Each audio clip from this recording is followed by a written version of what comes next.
Praise the lord. అందరికీ వందనాలు. మన ప్రాతకాల ప్రార్థన ప్రారంభించుకుందాం పిల్లరా. ప్రార్థన చేసుకుందాం. నీతి సూర్యుడా, న్యాయవంతుడా, మహాగణుడా, మహోన్నతుడా యేసయ్య, మీకే స్తుతులు స్తోత్రాలు వందనాలు చెల్లించుకుంటున్నాం. దేవా మరి తండ్రి, ఇదిగో ప్రభా మరొక నూతన దినంలోనికి మమ్మల్ని ప్రవేశపెట్టిన విధానం అంతటి కొరకు స్తోత్రాలు వందనాలు చెల్లించుకుంటున్నాం నాయన. దేవా మరి తండ్రి, ఇదిగో ప్రభా మీ ముఖ దర్శనాన్ని చేసుకోవడానికి, మీ సన్నిధిలో ఈ రీతిగా కూర్చోవడానికి మాకు అనుగ్రహించినటువంటి ఈ గొప్ప భాగ్యం కొరకు మీ స్తోత్రాలు వందనాలు చేయించుకుంటున్నాం. దేవా దినదినం మీతో సహవాసం అది మాకెంతో మాధుర్యం, అందును బట్టి మీకు స్తోత్రాలు చేయించుకుంటున్నాం. దేవా మరి తండ్రి, మేము మీలో నిలిచి ఉండడానికి దేవా మరి తండ్రి మాకు అనుగ్రహిస్తున్నటువంటి గొప్ప ఆధిక్యత కొరకు మీ స్తోత్రాలు చేయించుకుంటున్నాం. దేవాను ప్రభా మరి తండ్రి, ఎవరు నా యందు నిలిచి ఉంటారో, దేవా నేను ఎవరి యందు నిలిచి ఉంటాను వారు బహుగా ఫలిస్తారని వాగ్దానం చేసిన గొప్ప దేవుడవు. దేవా మీతో మాకు అనుగ్రహిస్తున్నటువంటి ఈ గొప్ప సంబంధ బాంధవ్యాలన్నిటి కొరకు స్తోత్రాలు వందనాలు చేయించుకుంటున్నాను ఆయన. సమయాన్ని కూడా మా కొరకు దీవించండి, ఆశీర్వదించండి. పాడుకునే పాటను మా కొరకు ఆశీర్వదించండి. మా స్తుతుల మీద మీరు ఆశీనులై ఉండమని ప్రార్థన చేస్తున్నాము. స్తోత్ర దేవా మరి తండ్రి, 91వ కీర్తన విశ్వాసంతో నిరీక్షణతో చదువుకునే సమయం అంతటిని కూడా మా కొరకు దీవించండి. మీ వాక్కులు వాగ్దానాలు మా పక్షంగా గొప్పగా నెరవేర్చి మీ నామానికి మహిమ, మా అందరి జీవితాల్లో గొప్ప ఆనందాన్ని మీరు కలుగు చేయమని ప్రార్థన చేస్తున్నాం. విషయాల కొరకు మా కొరకు ఆశీర్వదించమని దేవా ప్రార్థనలు ఏకీవిస్తున్నటువంటి ప్రతి బిడ్డ కొరకు, ప్రతి వ్యక్తి కొరకు, ప్రతి కుటుంబం కొరకు మీ స్తోత్రాలు వందనాలు చేయించుకుంటూ యేసయ్య సర్వశక్తి కలిగిన నామములో స్తుతించి ప్రార్థన చేసి అడిగి వేడుకుంటున్నాం పరలోకపు తండ్రి, ఆమేన్. సమయంలో ఒక పాట పాడి దేవుని నామాన్ని మహింపరద్దాం ప్రియులరా. షారోన్ ఆత్మీయ గీతాల్లో నుంచి 131వ పాట పాడుకుందాం. యేసు ప్రభుని స్తుతించుట ఎంతో ఎంతో మంచిది. యేసు ప్రభుని స్తుతించుట ఎంతో ఎంతో మంచిది. మహోన్నతుడా నీ నామమును, మహోన్నతుడా నీ నామమును స్తుతించుటాయే బహు మంచిది, స్తుతించుటాయే బహు మంచిది. హల్లెలూయా హల్లెలూయా హల్లెలూయా హల్లెలూయా. యేసు ప్రభుని స్తుతించుట ఎంతో ఎంతో మంచిది. యేసు ప్రభుని స్తుతించుట ఎంతో ఎంతో మంచిది. విలువైన రక్తము సిలువలో కార్చి, విలువైన రక్తం సిలువలో కార్చి కలుషాత్ముల మమ్ము ప్రభు కడిగేను, కలుషాత్ముల మమ్ము ప్రభు కడిగేను. హల్లెలూయా హల్లెలూయా హల్లెలూయా హల్లెలూయా. యేసు ప్రభుని స్తుతించుట ఎంతో ఎంతో మంచిది. యేసు ప్రభుని స్తుతించుట ఎంతో ఎంతో మంచిది. ఎంతో గొప్ప రక్షణనిచ్చి, ఎంతో గొప్ప రక్షణనిచ్చి వింతైన జనముగా మము చేసెను, వింతైన జనముగా మము చేసెను. హల్లెలూయా హల్లెలూయా హల్లెలూయా హల్లెలూయా. యేసు ప్రభుని స్తుతించుట ఎంతో ఎంతో మంచిది. 91వ కీర్తన చదువుకుందాం పిల్లరా. మహోన్నతిని చాటును నివసించేవాడే సర్వశక్తి నీడను విశ్రమించేవాడు. ఆయన నాకు ఆశ్రయము, నా కోట, నేను నమ్ముకును నా దేవుడని నేను యెహోవాని గురించి చెప్పుచున్నాను. వేటకాని ఊరిలో నుండి ఆయన నిన్ను విడిపించును, నాశనకరమైన తెగులు రాకుండా నిన్ను రక్షించును. ఆయన తన రెక్కలతో నిన్ను కప్పును, ఆయన రెక్కల క్రింద నీకు ఆశ్రయం కలుగును. ఆయన సత్యము కేడెమును డాలునై ఉన్నది. రాత్రి వేళ కలుగు భయమునకైనను, పగటి వేళ ఎగురు బాణమునకైనను, చీకటిలో సంచరించు తెగులునకైనను, మధ్యాహ్నమందు పాడు చేయు రోగమునకైనను నీవు భయపడుకుందువు. నీ ప్రక్కన 1000 మంది పడినను, నీ కుడి పక్కన 10,000 మంది కూలినను అపాయం నీ యొద్దకు రాదు. నీవు కన్నులారా చూచుచుండగా భక్తిహీనులకు ప్రతిఫలం కలుగును. యెహోవా నీవే నా ఆశ్రయము అని నీవు మహోన్నతుడైన దేవుని నీకు నివాసస్థలముగా చేసుకుని ఉన్నావు. నీకు అపాయం ఏమీ రాదు, ఏ తెగులును నీ గుడారము సమీపించదు. నీ మార్గములన్నిటిలో నిన్ను కాపాడుటకు ఆయన నిన్ను గూర్చి తన దూతలకు ఆజ్ఞాపించును. నీ పాదములకు రాయి తగలకుండా వారు నిన్ను తమ చేతుల మీద ఎత్తి పట్టుకుందరు.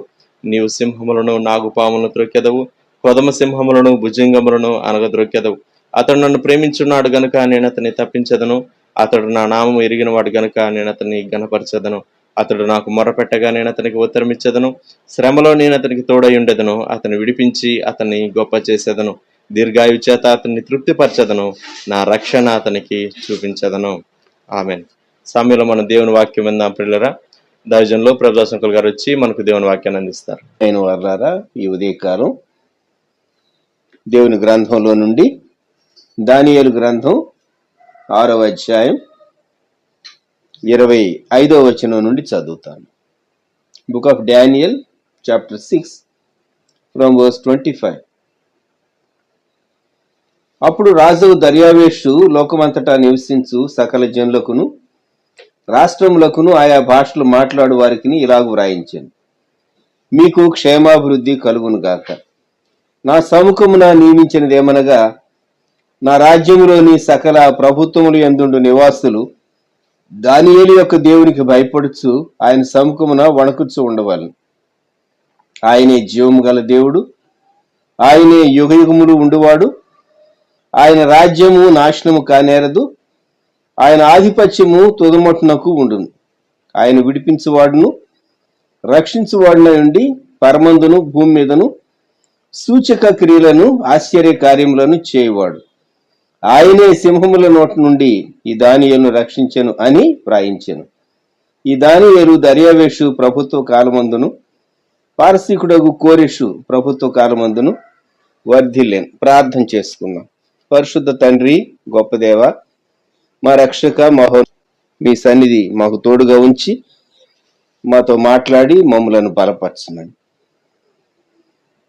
వ్యూ చేసే ప్రతి బిడ్డను దీవించమని యేసయ్య నామములో వేడుచూ ఉన్నాం తండ్రి.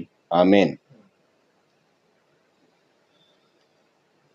దానియేలు గ్రంథం 6వ అధ్యాయం అనగానే సింహముల గుహ, డానియల్స్ వెళ్ళినటువంటి సింహముల బోను లేక సింహముల గుహ, Daniel in the lion's den అనేటటువంటి అంశం చాలా మార్లు మనం జ్ఞాపకం చేసుకుంటూ ఉంటాం. సండే స్కూల్ పిల్లలు సహా మరి దానియేలు సింహబోన్లో వేయబడి తాను మరలా క్షేమంగా బయటకు వచ్చాడు అనేటటువంటి ఆ భాగాన్ని అందరూ ఎక్కువగా గమనిస్తూ ఉంటారు. కానీ ఇప్పుడు మనం చదువుకున్నటువంటి భాగం 25వ వచనం నుండి దర్యావేషు చేసినటువంటి డిక్రీ, దాన్ని గురించి ఎక్కువ ధ్యానం చేయరు.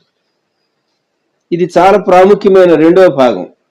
6వ అధ్యాయంలో 25వ వచనం నుండి డేరియస్ తాను జారీ చేసినటువంటి ఒక డిక్రీ 25వ వచనం. అప్పుడు రాజగు దర్యావేషు లోకమంతటా నివసించు సకల జనులకును రాష్ట్రములకును ఆయా భాషలు మాట్లాడు వారికి ఇలాగూ వ్రాయించాను. ఇటువంటి డిగ్రీ రాజు ఎందుకు చేయించాడు? అంతకు మునుపు 6వ అధ్యాయంలో ఒక డిగ్రీ రాజుగారు చేశాడు. ఏమని?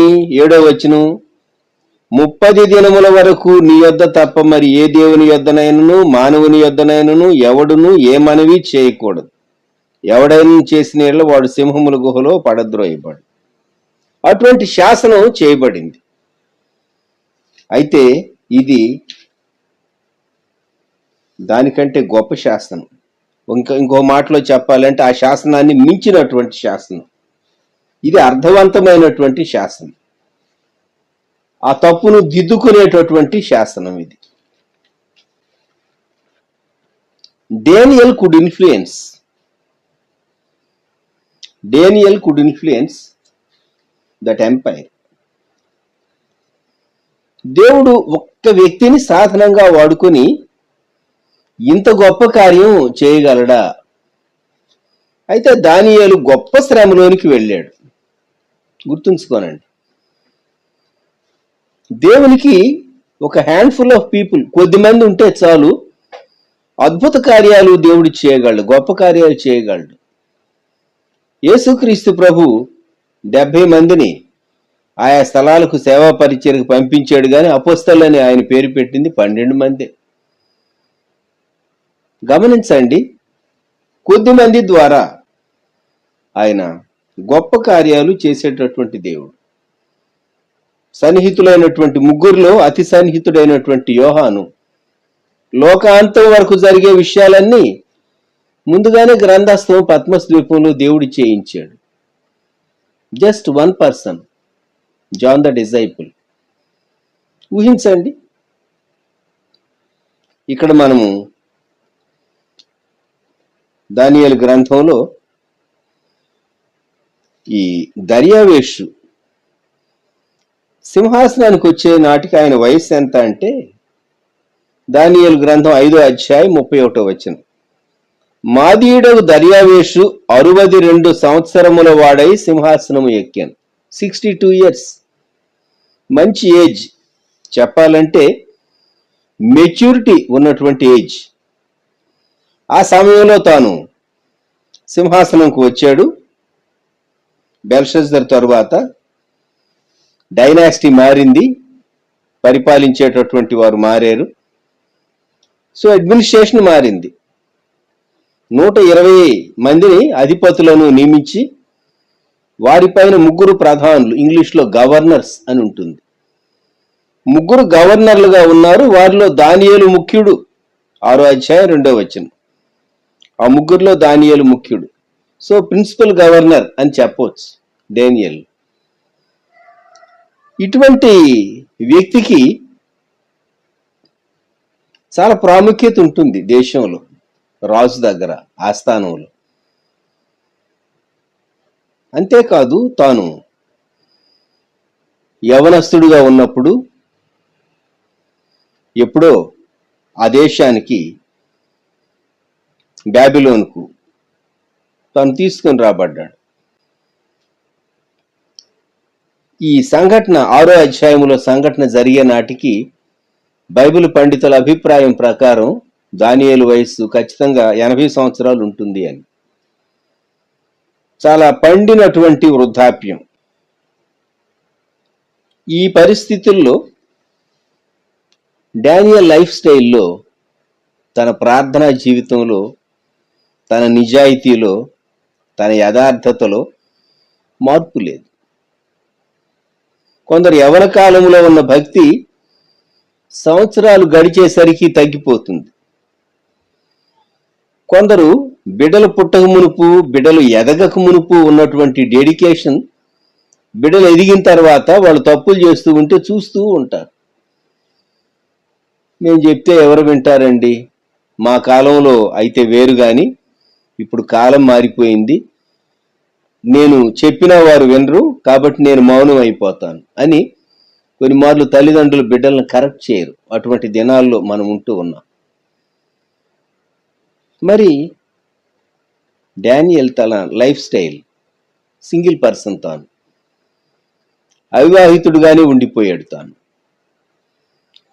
అంతేకాదు, తాను శాకాహారిగానే ఉండిపోయాడని మనము దానియేలు గ్రంథం ప్రారంభ భాగాల్లో జరిగినటువంటి సంఘటన తరువాత, 1వ అధ్యాయంలో జరిగినటువంటి సంఘటన తరువాత తాను అలాగే కంటిన్యూ అయి ఉంటాడు వెజిటేరియన్గా అని కూడా మనం ఉద్దేశించవచ్చు. ఓవర్ ఇయర్స్, సంవత్సరాలు కాదు దశాబ్దాలు గడుస్తూ ఉన్నాయి. దశాబ్దాలు గడుస్తూ ఉన్న దానియేల్లో గర్వం తలెత్తలేదు, అపనమ్మకస్తుడు కాలేదు, దేవునికి అపనమ్మకస్తుడు కాలేదు. అలాగే సింహాసనం పైన ఉన్నటువంటి రాజుకు లేక చక్రవర్తికి తాను అపనమ్మకస్తుడు కాలేదు. అందుకే దానియేలు గ్రంథం 6వ అధ్యాయం 3వ వచనం, ఈ దానియేలు అతి శ్రేష్టమైన బుద్ధి గలవాడై ప్రధానులలోను అధిపతులలోను ప్రఖ్యాతి నుండెను గనుక రాజ్యమంతటి మీద అతని నియమింపవల్లని రాజు ఉద్దేశించాను. ఎంత అద్భుతమైన విషయం! క్రైస్తవ కుటుంబాల్లో ఎదిగినటువంటి వారు హైయెస్ట్ పొజిషన్స్ కు వారు వెళ్ళగలిగితే, హైయెస్ట్ పొజిషన్స్ ను వారు ఆక్యుపై చేయగలిగితే, సెలెక్ట్ కాగలిగితే హైయెస్ట్ పొజిషన్స్ కు, దేశానికి ఎంత క్షేమం కలుగుతుంది ఊహించండి. చాలా మార్లు కొందరికి మోటివేషన్ ఉండదు. నాకు తెలిసినంత మటుకు ఒక 30-40 సంవత్సరాల క్రితం చాలా మంది క్రిస్టియన్స్ టీచర్స్గా లెక్చరర్స్గా స్థిరపడటానికి ఇష్టపడేవారు. టీచింగ్ ప్రొఫెషన్, ఇబ్బందులు ఉండవు, మనకు ఆ జాబ్ అయితే కంఫర్టబుల్గా ఉంటుంది అని రిస్క్ తీసుకుని రాజకీయాల్లోనికి కూడా క్రిస్టియన్స్ రాలేదు. రాజకీయాల్లోనికి వచ్చినటువంటి క్రిస్టియన్స్ బహు తక్కువ. కారణం ఏమి అంటే అవన్నీ చాలా సమస్యలతో కూడినవి. ఇక్కడ డానియల్ తాను ఆ పొజిషన్ యాక్సెప్ట్ చేశాడు. దేశాన్ని మార్చాలి అంటే, మన చుట్టూ ఉన్నటువంటి పరిస్థితులను మార్చాలి అంటే ఖచ్చితంగా మనము ఒక గొప్ప బాధ్యత, రెస్పాన్సిబిలిటీ తీసుకోవటానికి ఇష్టపడవలసి వస్తుంది. మన కొరకు కాదు, దేవుని కొరకు, దేవుని నామానికి మహిమ కలిగేటట్లు. ఇప్పుడు డానియల్ లైఫ్లో సంభవించినటువంటి మాట, ఇతని మీద నింద వేయాలి, ఇతను మా అందరినీ మించి టాప్ పొజిషన్లోకి వెళ్ళిపోయాడు అని మిగిలినటువంటి వారు ప్రయత్నించారు, కానీ తప్పైనా లోపమైనా కనుగొనలేకపోయారు అని 4వ వచనంలో ఉంది. కాబట్టి ఇతనిలో తప్పు మనం ఎక్కడ కనుగొనగలం? ఎంత వెతికినా కనబట్టలేదు. దేవుని విషయంలోనే, దేవుని పద్ధతిలోనే 5వ వచనం, అందుకు ఆ మనుషులు అతని దేవుని పద్ధతి విషయమందే గాని మరి ఏ విషయమందు అతనిలో లోపము కనుగొనలేము అనుకొనిరి. నిజంగా క్రైస్తవుల యొక్క జీవితాలు ఇంత శ్రేష్టమైన రీతిగా ఉంటే మన చుట్టూ ఉన్నటువంటి సమాజాన్ని, మనం ఏ కాలంలో జీవిస్తూ ఉన్నామో ఆ కాలంలో మన చుట్టూ ఉన్నటువంటి ప్రజలను మనము ప్రభావితం చేయగలం.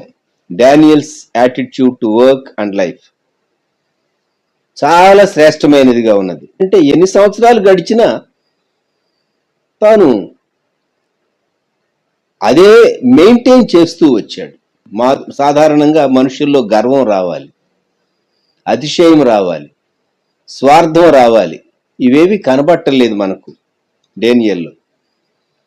ఇప్పుడు వారు డానియల్ కొరకు ఒక ట్రాప్, ఏమని, 30 దినాల వరకు రాజా నీ దగ్గర తప్ప మరెవ్వరి దగ్గర, ఏ దేవుని దగ్గర గాని మనిషి దగ్గర గాని, 7వ వచనం, మనవి చేయకూడదు, చేస్తే సింహాల గుహే.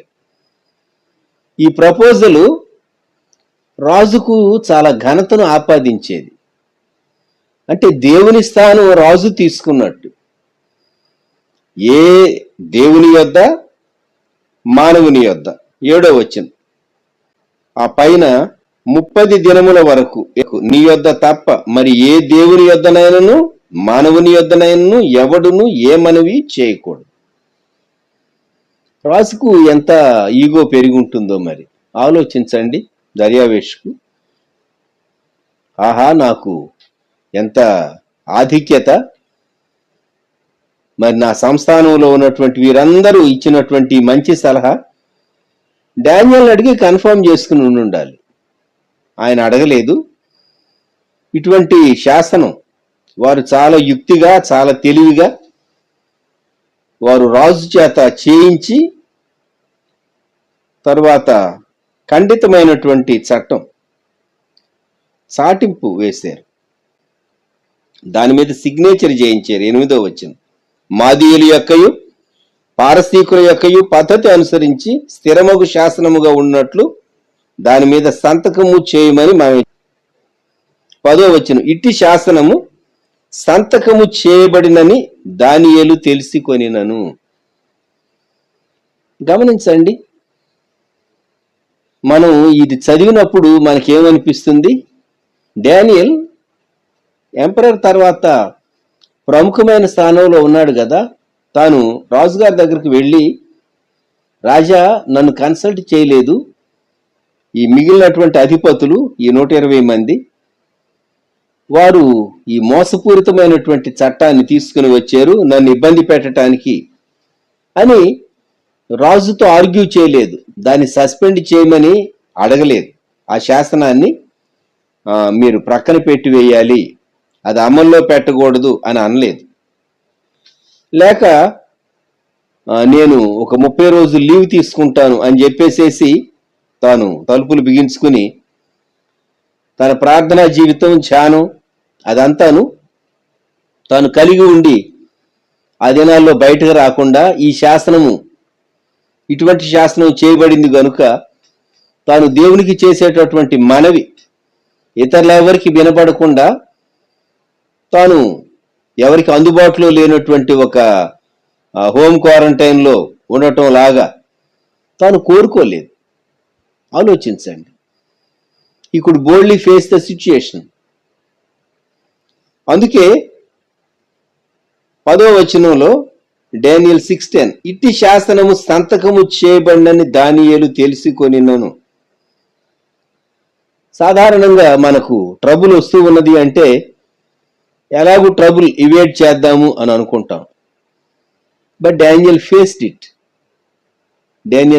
ఇట్. సింహముల గుహలోనికి వెళ్ళక మునిపే క్రూరమైనటువంటి స్వభావం గల మనుషుల యొక్క మాయోపాయాలు వాటికి ఎదురొడ్డి డానియల్ నిలవబడ్డాడు. కాన్సిక్వెన్సెస్ తెలిసి ఉండి కూడా నిలవబడ్డాడు. అంతేకాదు 10వ వచనం, అతడు తన ఇంటికి వెళ్ళి యథాప్రకారముగా అనుదినము 3 మోకాళ్ళుని తన ఇంటి పైగది కిటికీలు యెరూషలేము తట్టునకు తెరువబడి ఉండగా తన దేవునికి ప్రార్థన చేయుచు ఆయనను స్తుతించుచు వచ్చాను. మనము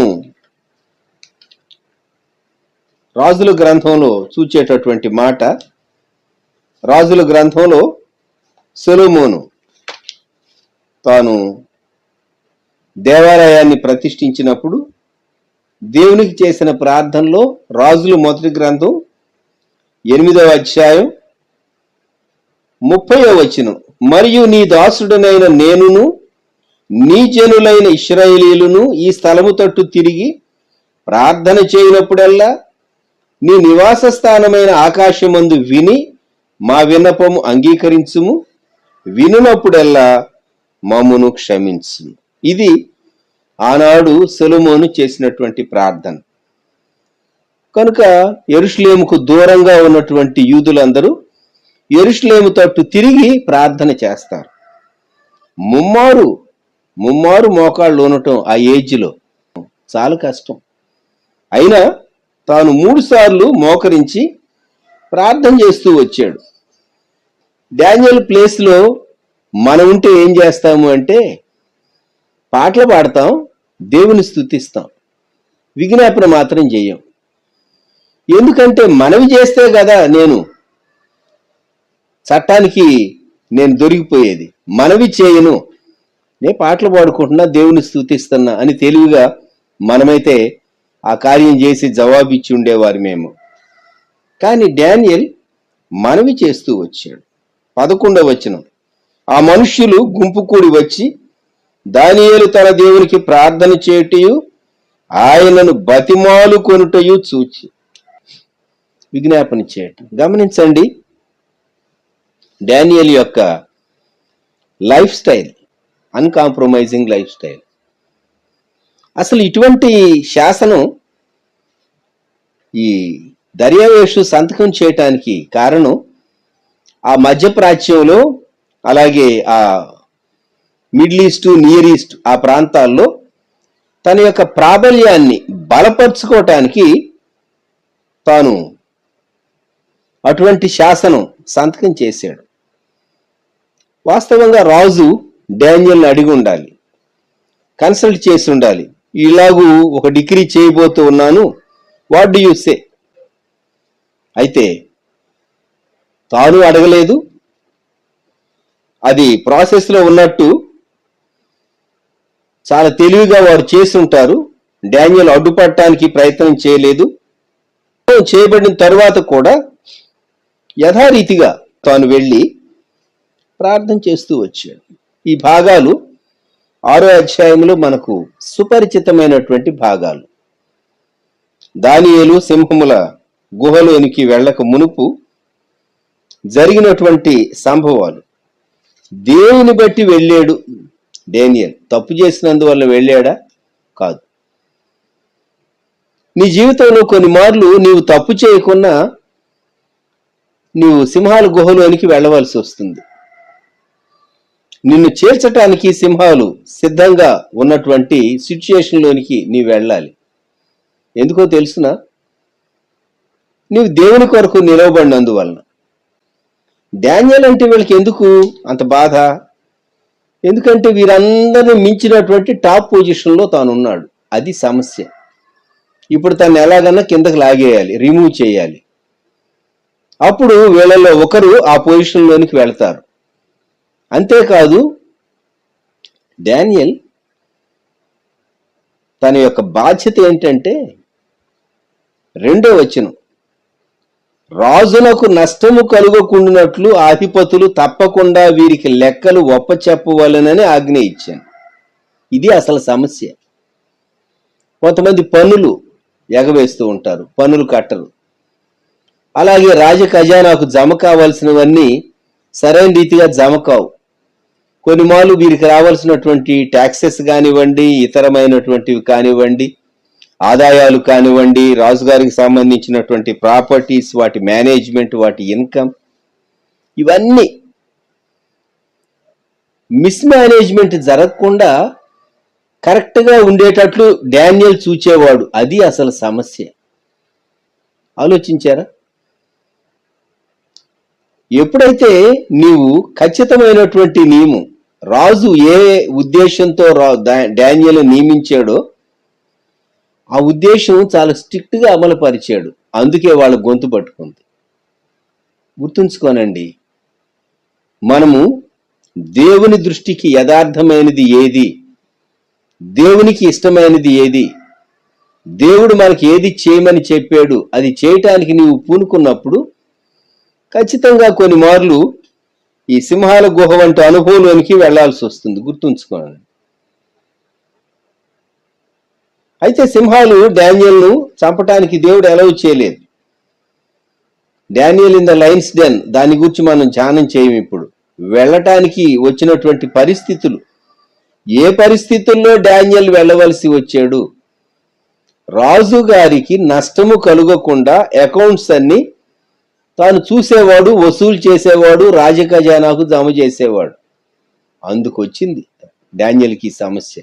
చూసి చూడనట్టుంటే డానియల్ని మెచ్చుకుని ఉండేవాళ్ళు, డానియల్కు బహుమానాలు కూడా తెచ్చి ఉండేవారేమో.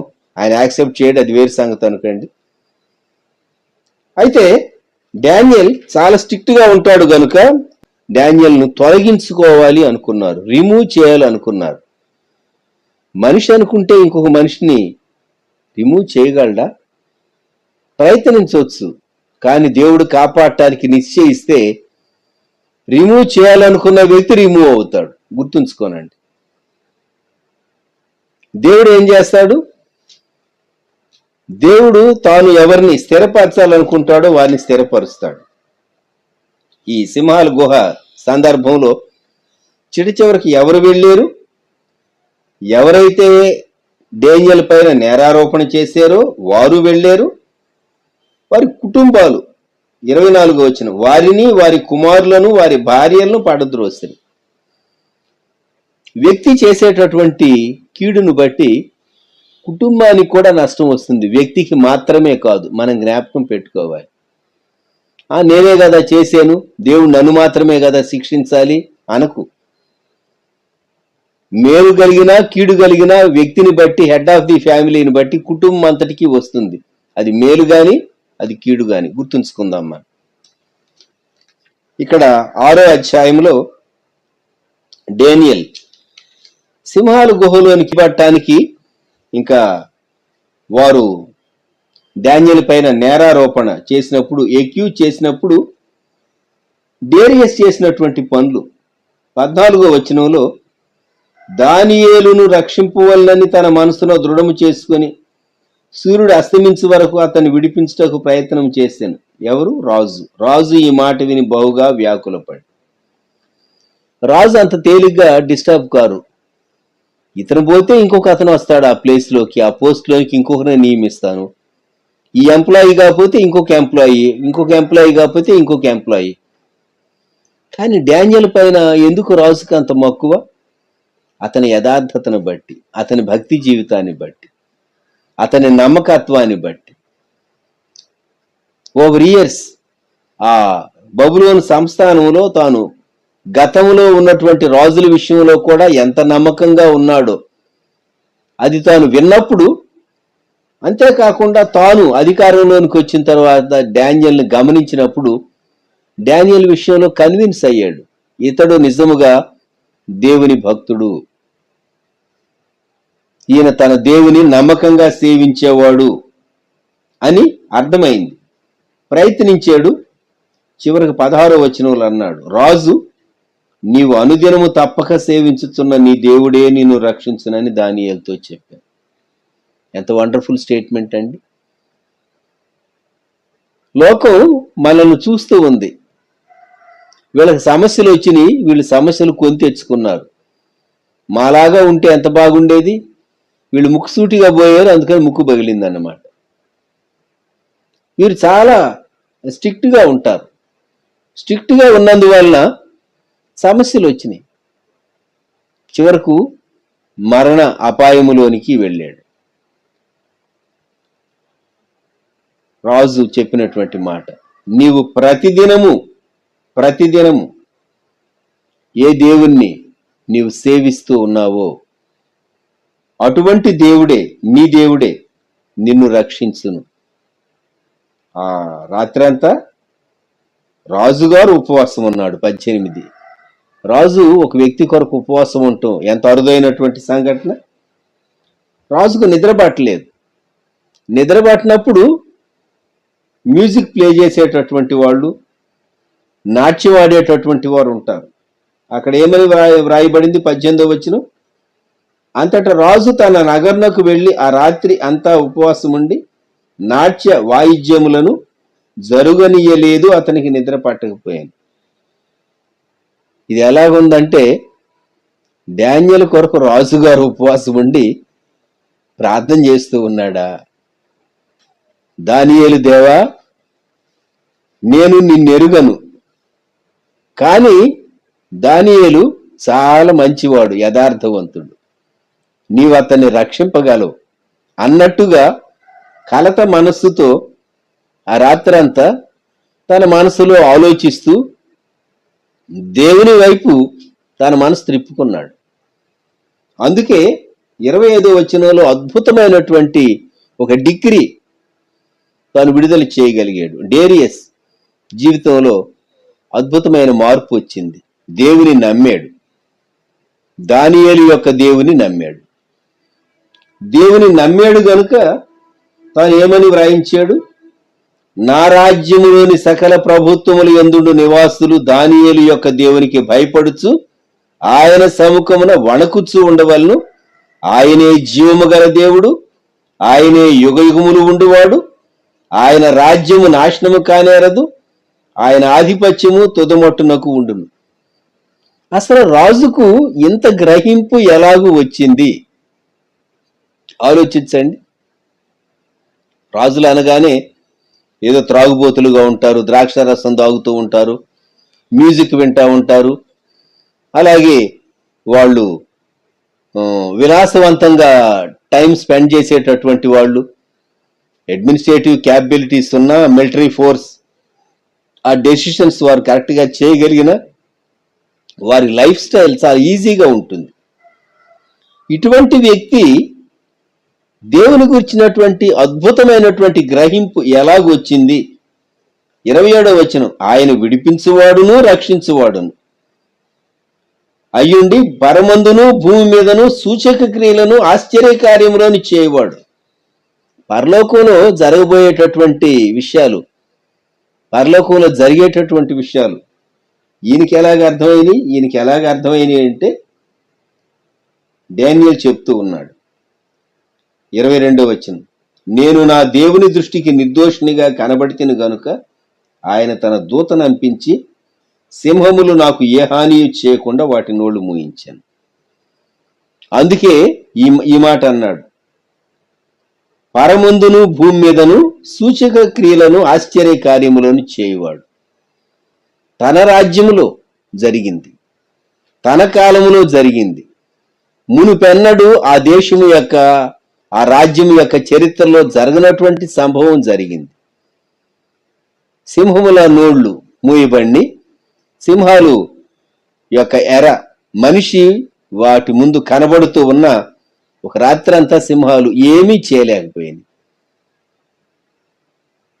ఎందుకంటే దేవుని దూత సింహాలు నోళ్లు మూయించాడని ఒప్పుకోవాల్సి వచ్చింది. లేకుంటే దానియేలు ప్రాణాలతో బయటకు రాలేడు. నిజంగా అక్కడ సింహాలు ఉన్నాయా? ఉన్నాయి కాబట్టే దానియేలు పైన అనవసరమైనటువంటి నేరారోపణ చేసినటువంటి వారిని, వారి కుటుంబాలను తీసుకొచ్చి ఆ గుహలోనికి త్రోసినప్పుడు వారు గుహ అడుగు భాగానికి రాక మునిపే, వారు ఆ గుహ అడుగునకు రాక మునిపే సింహముల పాలైరి అని చదువుతాం మనం. ఆశ్చర్యం కదండి. సో వాటికి ఆకలి ఉన్నది, సింహాలు ఆకలిగా ఉన్నాయి. కానీ డానియేలు ఏమీ చేయలేకపోయింది. దేవుడు ఎలవ చేయలేదు, దేవుని దూత సింహాల నోళ్లు మూయించింది.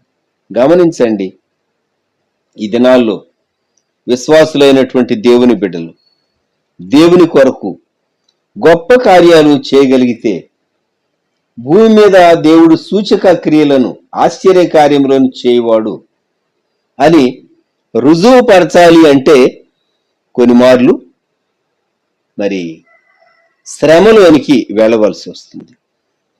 ఈ ఉదయకాలం నేను మీకు జ్ఞాపకం చేయగోరేది, దానియేలు వంటి ప్రార్థనా పరులు కావాలి, దానియేలు వంటి విజ్ఞాపనకర్తలు కావాలి,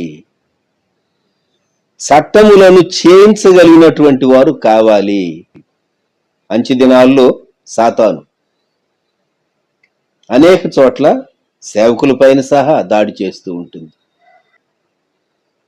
దేవుడు తన అద్భుతమైనటువంటి కాపుదలను తన దాసుల పక్షంగా కనుబరచవలసినటువంటి నీడ్ ఉన్నది. అంతేకాదు, దేవుని శక్తిని రుజువుపరిచేటటువంటి దానియేలు వంటి వారు కావాలి. దానియేలు గ్రంథం 6వ అధ్యాయం 25వ వచనంలో ఒక డిక్రీ డేరియస్ తాను ఒక నూతనమైనటువంటి చట్టం జారీ చేశాడు. ఆ దేవుని దూషించిన, ఆయన్ను తక్కువ చేసిన అటువంటి వారికి మరి ఇబ్బంది కలుగుతుంది. ఎందుకంటే ఆయన గొప్ప దేవుడు, ఆయన సముఖమున వణుకుచూ ఉండవలెను అన్నాడు. వణుకుచూ ఉండవలెను. సో ఈ ఉదయకాలం మనము జ్ఞాపకం చేసుకునేటటువంటి మాట, నీవు డానియేలు స్థానంలో ఉండగోరుతూ ఉన్నావా? దేవుని కొరకైనటువంటి శ్రేష్టమైనటువంటి లైఫ్ స్టైల్ జీవించడానికి ఇష్టపడుతూ ఉన్నావా? దేవుని వ్యతిరేకమైనటువంటి చట్టాలను మార్చి దేవునికి అనుకూలమైనటువంటి చట్టాలు చేయగలిగే రీతిగా, పరిస్థితులను ప్రభావితం చేయగలిగిన రీతిగా దేవుని కొరకు నీవు స్టాండ్ తీసుకుంటావా? నీ చుట్టూ ఉన్నటువంటి పరిస్థితులు ఎంత విపరీతంగా మారిపోయినా నీవు మాత్రం దేవుడు ఉద్దేశించినటువంటి జీవిత శైలి, జీవిత విధానాన్ని మార్చుకోకుండా శ్రమలు వచ్చినా, కష్టం వచ్చినా, మరణమే ముందున్నట్టు కనిపించినా దేవుని కొరకు నిలవబడగలవా? ఉదయకాలం మన ముందున్నటువంటి ఆలోచన. దేవుని కొరకు నీ తీర్మానం ఎలా ఉన్నది? డానియేల్ తాను దేవునికి ప్రార్థన చేశాడు, బ్రతిమాలుకున్నాడు, విజ్ఞాపన చేశాడు. ఈ దినాల్లో మనము దేవుని ప్రజలంగా మన కొరకు, మన కుటుంబాల కొరకు, మన సంఘం కొరకు, మన సహవాసం కొరకు, అనేక మంది కొరకు మనం ప్రార్థన చేస్తూ ఉన్నాం. డానియేల్ తాను ప్రార్థన చేశాడు, విజ్ఞాపన చేశాడు. భార్య లేదు, పిల్లలు లేరు, కుటుంబమే లేదు తనకు. ఎవరి కోసం చేస్తుంటాడు? దేవుని ప్రజల కొరకు విజ్ఞాపన చేశాడు. దేవుని ప్రజలు మరలా రెస్టోర్ కావాలని, చెరలో ఉన్నటువంటి వారు మరలా తిరిగి యెరూషలేముకు వారు తిరిగి వెళ్ళాలని దేవుని ప్రజల క్షేమం కొరకు ప్రార్థించాడు, సంఘం కొరకు ప్రార్థించాడు. ఈ దినాల్లో నువ్వు నేను చేయవలసింది అదే. దేవుని ప్రజల క్షేమం కొరకు ప్రార్థించాలి. ఎందుకంటే అల్టిమేట్ గా రాకడలో ఎత్తబడేది సంఘం. కనుక దేవుని ప్రజల క్షేమం కొరకు ప్రార్థించవలసినటువంటి విజ్ఞాపన బాధ్యత ప్రతి విశ్వాసి పైన ఉన్నది. ఇంకెవరి దగ్గరైనా నీవు మనవి చేస్తే సింహాల గుహలో వేయబడతావు, జాగ్రత్త అనేటటువంటి డిగ్రీ అంతటా చాటించబడింది. డానియేల్ దాన్ని బట్టి తాను తప్పించుకోవటానికి మార్గాలు వెదకలేదు, ధైర్యంగా నిలవబడ్డాడు. దేవుని కొరకు ఒక నూతనమైనటువంటి డిగ్రీ వచ్చేటట్లు దేవుడు డానియేల్ పక్షంగా తోడేయండి. డానియేల్ చాప్టర్ 6 వర్స్ 25 నుండి 28 వరకు మనం ఆ భాగం చదివితే ఒక నూతనమైన చట్టం వచ్చింది. దానియేలు దేవుడు జీవము గల దేవుడు, ఆయన రాజ్యము నాశనము కానేరదు. రాజులు అధికారాలు మారుతూ ఉంటాయి, చేతులు మారుతూ ఉంటాయి, వ్యక్తులు వస్తూ ఉంటారు, పోతూ ఉంటారు. అధికారంలో ఉండే పార్టీలు మారుతూ ఉండొచ్చు, కానీ దేవుని అధికారం శాశ్వతమైనది, స్థిరమైనది. దేవుడు ఉద్దేశించింది జరిగించడానికి నిన్ను నీవు అప్పగించుకుంటే అది వ్యక్తుల జీవితాల్లో నీవు చేయగలవు. ఈ రోజు ఒక తీర్మానం చేసుకుందాం మనం. ఏమని? దేవుడు మనలను బలపరచాలని, దేవుడు మనలను తన విశేషమైనటువంటి కృపతో బలపరిచి నడిపించి, ఈ పరిస్థితులన్నిట్లో మన చుట్టూ ఉన్న పరిస్థితులు ఏవైనా సరే డానియేల్ మనకు ఒక స్ఫూర్తిని ఇస్తాడు. ఈ ఉదయకాలం డానియేల్ను చూచినప్పుడు, దేవా నీ చిత్తము నెరవేర్చడానికి, నీ కొరకు నిలవబడటానికి నేను ధైర్యం తెచ్చుకుంటూ ఉన్నాను. అయితే ఒక థాట్ మనకు రావచ్చు, డానియేల్ ఒంటరి వాడండి, నేను కుటుంబీకురాలిని, డానియేల్ ఆయన తీసుకున్నంత రిస్క్ నేను తీసుకోగలనా అని ఒక సందేహం రావచ్చు. మనము దేవుని ఘనపరిస్తే దేవుడు వ్యక్తిని ఆనర్ చేసి ఘనపరుస్తాడు. If we really honour God, God will honour his people. దేవుని కొరకు మనము ఒక స్టాండ్ తీసుకోవటానికి, ముఖ్యంగా దేవుని ప్రజల కొరకు, సంఘం కొరకు మనం ఒక స్టాండ్ తీసుకోవటానికి ప్రభు మనకు సహాయం చేయాలి అని కోరుకుందాం. మన ఈ ఉదయకాలం ప్రార్థన చేసుకుందాం, ప్రభు వైపు చూద్దాం. ప్రేమగల తండ్రి, పరిశుద్ధ ప్రభువా, గొప్ప రక్షక, మహోన్నతుడా, మా దేవ, మీకు వందనములు, స్తుతులు, స్తోత్రములు సమర్పిస్తూ ఉన్నాం. జీవము కలిగినటువంటి దేవుడు, సకల యుగములకు రాజువు, అక్షయుడు తండ్రి, మీరు మీ ప్రజల పక్షంగా బలమైన కార్యాలు, గొప్ప కార్యాలు చేసేటటువంటి దేవుడు. దానియేలు దేవుని ప్రజల కొరకు ప్రార్థించాడు.